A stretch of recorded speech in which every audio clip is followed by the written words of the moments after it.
Let me introduce our panelists. Immediately to my right is Uzoamaka Maduka, who's the editor-in-chief and co-founder of the American Reader. In 2013, she was named one of Forbes' 30 Under 30 for media. She is the former online managing editor of Interview magazine and has also held positions with Verso, the London-based publishing house and affiliate of the New Left Review, and Slate. To her right is Tom Lutz, who is the founding editor of the Los Angeles Review of Books and the author of Doing Nothing, Crying, Cosmopolitan Vistas, American Nervousness, 1903, and other works. He has taught at several universities and is now in creative writing at UC Riverside. To his right is Emily Cooke, who is an editor at The New Inquiry and freelance writer. Her work has appeared or is forthcoming in the London Review of Books, the New York Times Book Review, the Times Literary Supplement, and N+1, amongst other publications. And at the end there is Alex Shepard, who is the founding editor of the website Full Stop, and founded in January 2011. Full Stop, according to his website, says is committed to an earnest, expansive, and rigorous discussion of literature and literary culture.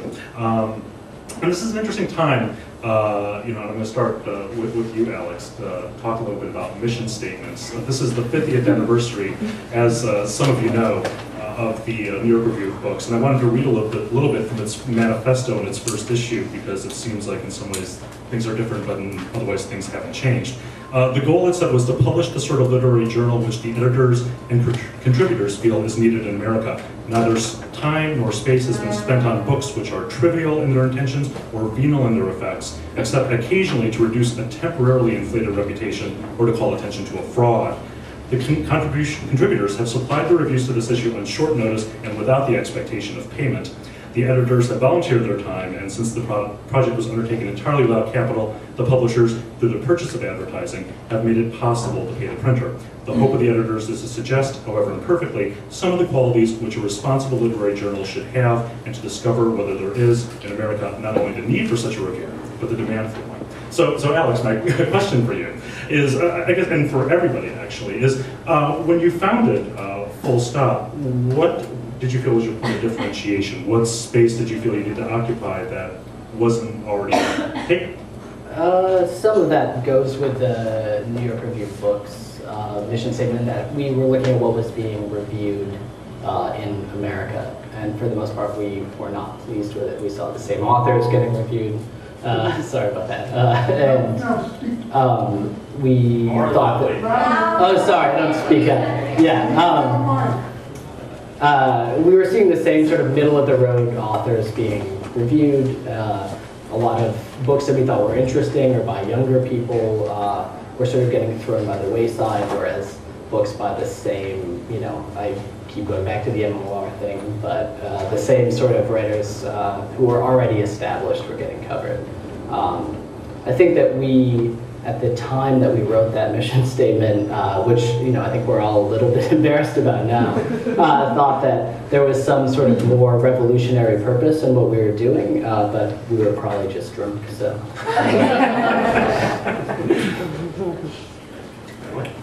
Yeah, I mean, I can't speak to I wasn't one of the founding editors of The New Inquiry, so I can't necessarily speak to the initial push.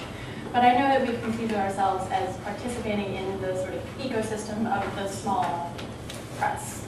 And we see ourselves as having a very important role in that.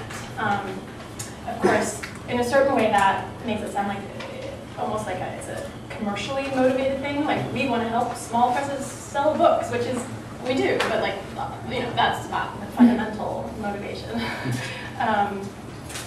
And yeah, so that was, we pay attention to small presses. We tend to ignore the big guys, except for when something kind of exciting crosses our paths. And I guess something that's sort of unique about what we do is that it's the stuff that we cover is very much motivated by the writers themselves, or by the very sort of idiosyncratic interests of the editors. So we're like explicitly non-comprehensive,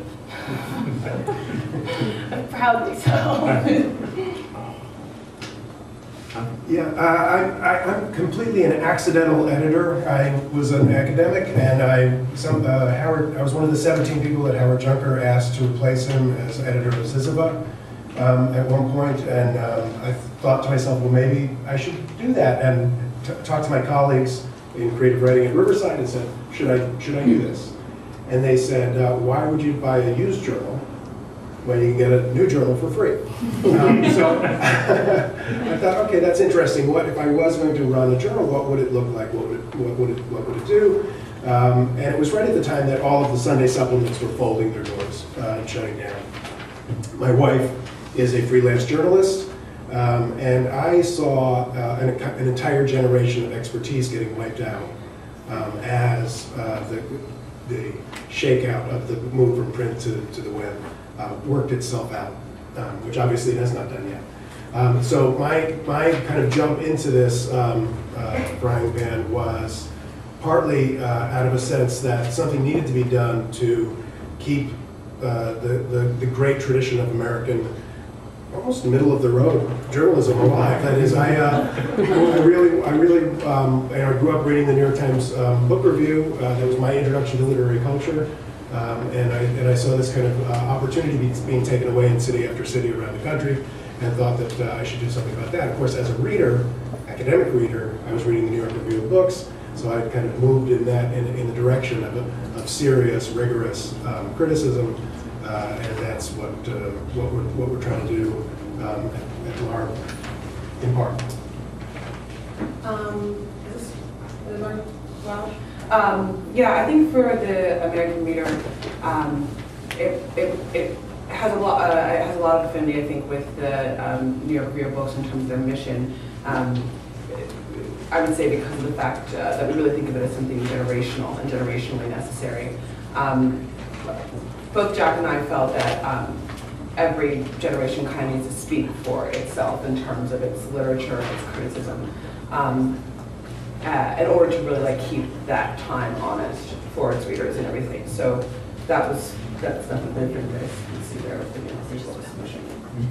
Well, it strikes me because if you are looking for, by and large, iconoclastic writers or people who are, away from, let's go back to your term, MOR, that finding writers and cultivating writers is really kind of the first order of business, and it can be difficult to find people who are surprising and iconoclastic and different in that way. So I wonder if you talk a little bit about how you found the writers when you were starting, and now what it is you look for in the writers that you want to contribute.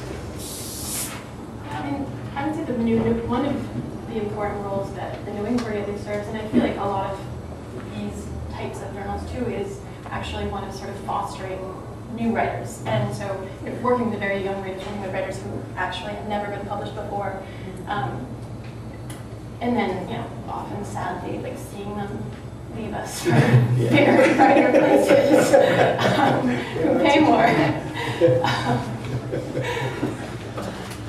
I certainly have that experience on a regular basis, and it's great, to work with new writers who really have never done it before. It's of course I'm a teacher by trade. It's naturally me. I love it, and then they do find places that they better. I will say that one of my main editors, Evan Kindley, who just made a little news recently. So which maybe we'll talk about, but his dissertation is on mid-century poet critics.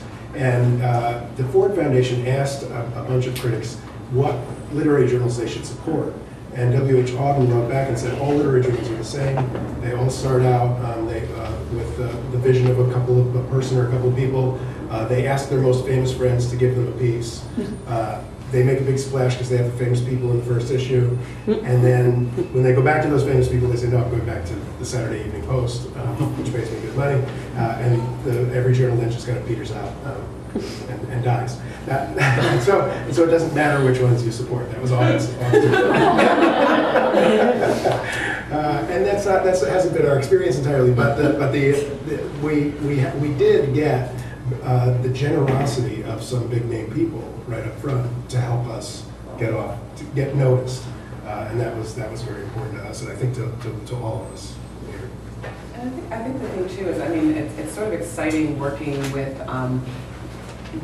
younger writers, because part of what happens too, I think, in terms of just critical practice, is that the way that people attack the certain problems that a time presents them, the methodology changes. So I think that there's a certain, a much more kind of building block, sort of linear kind of style of argumentation that goes on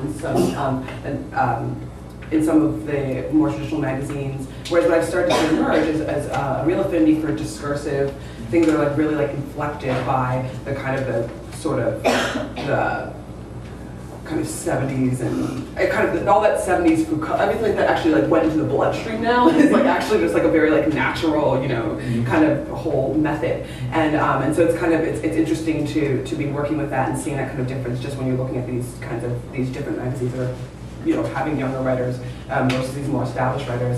And it's funny because even now, like with the reader, especially online, we this whole new genre emerged for us, which was experimental criticism, and we didn't quite know what this was, but we would be getting very strange critical pieces that we just were like, you know.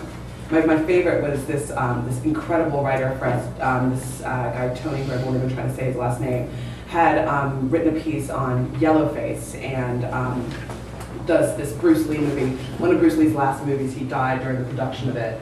But they made the movie anyway, and they just used like someone to fill in for him the entire time, and were kind of stitching his face and illustrating, because the movie itself was about face covering. But one of my favorite things, of course, we edited this out, but the way that the essay ended at first was a paragraph that said, "Now, what happened to this essay?" And he just like started going bullet points as to like where everything went totally awry, and I mean, it's something I've never encountered before. So it is exciting to see that. Yeah. Yeah, I feel like what the sort of more modest goal that I've imagined for us is that we wouldn't be reinventing book criticism for the next century, but rather that we were just going to like take the like good, totally serviceable book criticism that's been going on and find new audiences for it. But I think that that is actually too modest, and that in fact, you know, something else has been going on, and there's all sorts of like the space that we provide is sort of roomy enough. You know, we have like space enough and are willing to take risks with pieces so that we get all kinds of crazy stuff, and we're like, hey, yeah, Yes, my kind of crazy. yeah, let's put it up. That plays into a question I wanted to ask about, because I think, you know, there are shifting philosophies, it seems, about writing on the web. That it used to be a feeling like, well, you have this endless space, and then you felt like, well, nobody's going to read, so you had to break it up and like give people 200-word bits. And I wonder if maybe each of you can speak to your experience about what readers seem to gravitate to on the web, either in terms of length or in terms of style. Do they really want to have that sort of experimental, when they come on the page, something that gets away from the standard issue, what a book review looks like, you know, in your average daily newspaper, versus something that's a little bit more experimental? What do people seem to grab onto? For us, we've actually, it's been longer, more considered, more sophisticated. Critical writing is what draws our readers. I think basically you're going to get the readers you ask for, which can either be a blessing or a curse depending on how you decide to set up your operation. And even like when it comes to, I don't think it's really an either or. I think it's about encouraging kind of ambidexterity when it comes to your readers, to be able to kind of engage with something that might be a little bit more experimental. Experimental doesn't, you know, mean that it's, you know, there's dots in the middle, you know, whatever there, but just that they're maybe engaging with poetry in a different way. But yeah, no, I think that it tends to be the pieces that people have put more time into, put more thought into, that are longer and more considered, are the ones that draw our readers, and especially our younger readers. There's several different kinds of answers to this, it seems to me. One is that there's a part of our audience that is like a traditional audience for a traditional magazine. That is, they come to us because we're us, and they come to us on a regular basis. That's like the base snow, you know, on the mountain. But the real stuff that we ski in, that is the kind of numbers that make it possible for us to get ads and that kind of thing. That gets recreated every day. Those people come in because they're getting pulled in from Twitter, from Facebook, from Arts and Letters Daily, from, you know, when we get an Arts and Letters Daily piece, our numbers double. So it's those pieces are the kinds of pieces that Arts and Letters Daily likes, right? And so we know what that is. So there's and then of course, if we do something on pop culture, We get picked up by fan sites, we get picked up by pop culture sites, and then our numbers go through the roof. So there are lots of kinds of things. So what we end up doing is thinking, well, we don't want to run by the numbers, right? We don't want to decide what we're doing based on what brings us readers. We want to do what we want to do and try to ignore the numbers and not and never have a Kardashian.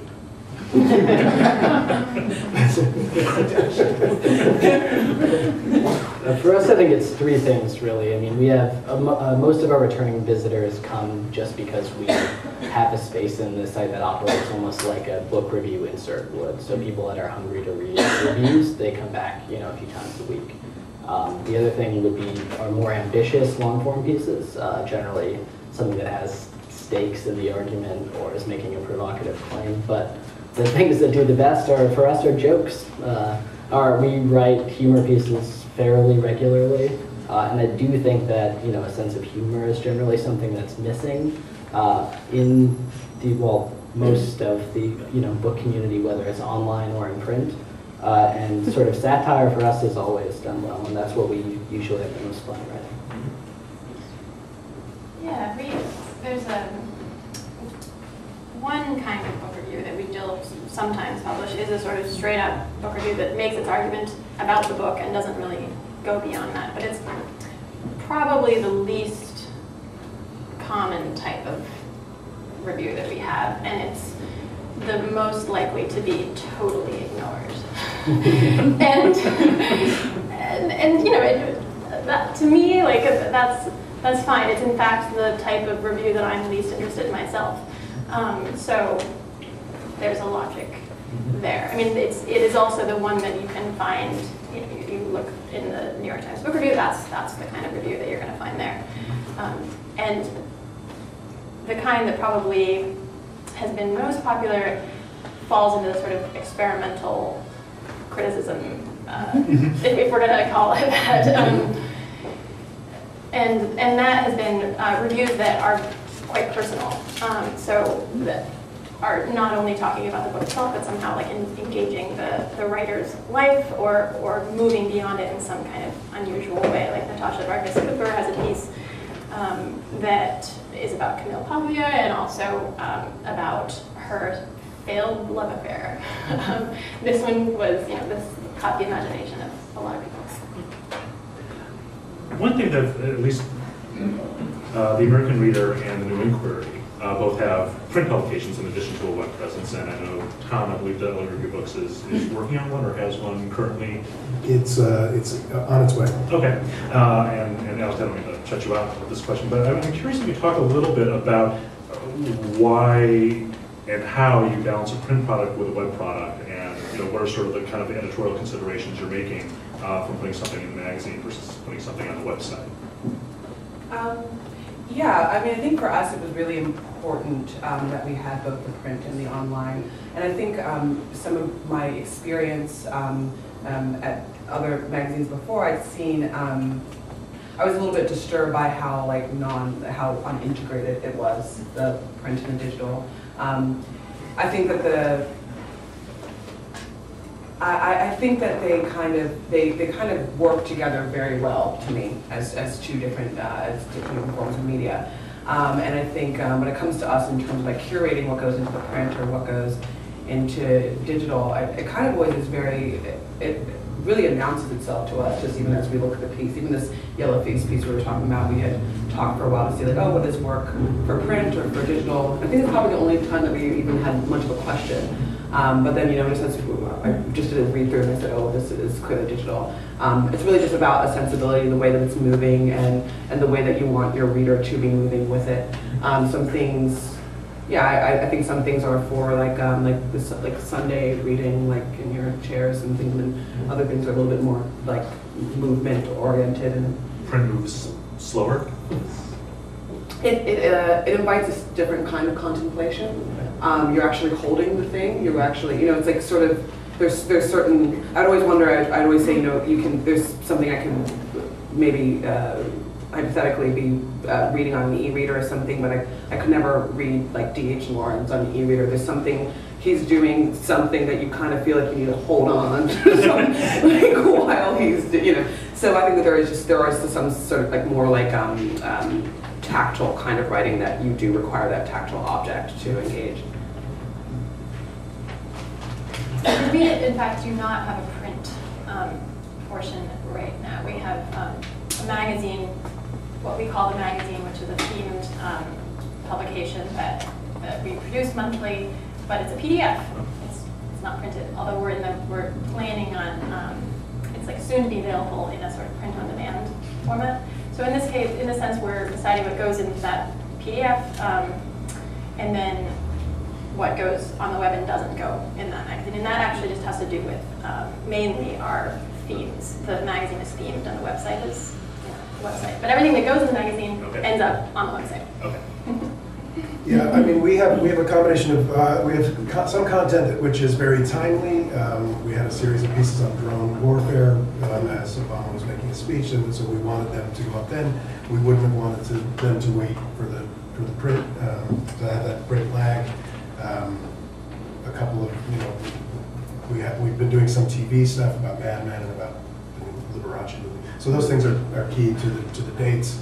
And some things are more or less reviewy, and we're thinking that those are not going to be part of the print edition either. That is, the print edition will be for, the essay as a form has exploded, right? And as we it's the next American essay, and so it makes sense that the literary essay is following form by breaking form, and so some of those things I think are when those things come across our desk, we think, oh, this is a print piece. This is an interesting print piece. The counter to that is that one of my favorite pieces was Paul Mandelbaum wrote about, he was going to do research for a novel in Romania. And I knew his mother's story. She had kind of escaped several times from the Nazis and started in Romania. And I said, you should do something. You should do something about your mother's story for us. And while you're there, you should talk to all the literary people that you can in Romania. And so he did this odd hybrid thing where it's got a little section about, the kind of following the ghost of his mother around Romania, and then the little break, and he's talking to another Romanian novelist. And it's 14,000 words.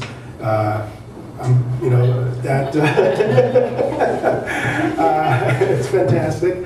I can't tell whether it found its readership or it didn't, because thousands of people read it, but it's not, not certainly one of our biggest sellers. But I think it, more people came to it than would have come to your average piece on the Romanian novel today. It's a. That's a piece that my only hesitation would be is it would take up too much of the print edition at 14,000 words. So we're kind of just balancing those kinds of issues. Is there a revenue consideration that comes when you start thinking about whether going into print? Is there something that you can attract more readers, attract more money to keep the outfit going by going into print? This very much confused me. When we decided to do this as an experiment, we did one kind of print. We've been doing EPUBs as well that are kind of compilations of their best of collections of sorts, and we decided we would try something in print, and we did one, and we found it very, very easy to sell ads for it. We've had we've been struggling to sell ads for the website. And I couldn't figure this out for a while, except that it occurred to me that if I'm a marketing guy at a publishing house, and I decide to spend $3,000 at the American Reader website, somebody in the room at the next meeting can say, you only got 13 click-throughs on that ad. Whereas if you put it in the print version, and say, well, it's only got X number of readers. You say, oh yes, but those are influencers. Yeah. It's like my favorite word. Yeah. Did you know about that? Yeah. And you get credit for every eyeball, every set of eyeballs that picks up the magazine. right? As opposed to online where you get credits only for the eyeballs that go to that page. There are lots of reasons why it makes sense. I don't think it makes sense for publishers. I think publishers should be advertising online. Duh, you know. but I think it's a hard decision for people to make at this point. Still, shouldn't be, but it is. And so the print magazine actually makes a little bit more than it costs us to do it. And so far, and so it's going to help us with to pay critics. It's funny because one of our contributing editors is also the editor for the N+1 film review, and he works also as like a semiotician, kind of a brand semiotician who kind of looks across many networks and everything like that to see how like all these kinds of things are working in sort of like the psychological landscape of the country. But one of the things I was discussing with him at one point is, you know, as much as people talk about these click-throughs and everything like that, if this is really the case, if this is really what you care about, then why do we still have billboards? You know, and why are billboards still so effective? And I think that that's part of the mentality that goes into this kind of the print thing is that, yeah, there is something in just the same way, but we know billboards are in a sense effective. I know of certain things because of when I walk through Soho and see that massive like Bates Hotel or Motel or something, I now know it's on A&E. I can like tell you things about it, you know, more than I could that if I just was kind of, there's sort of like kind of a numbing out when you do advertising online where like you just, everything is kind of just blocked and you're just kind of teaching yourself not to look at it. Whereas when something like kind of emerges actually from a physical landscape, you're like, oh, yes, noted, you know.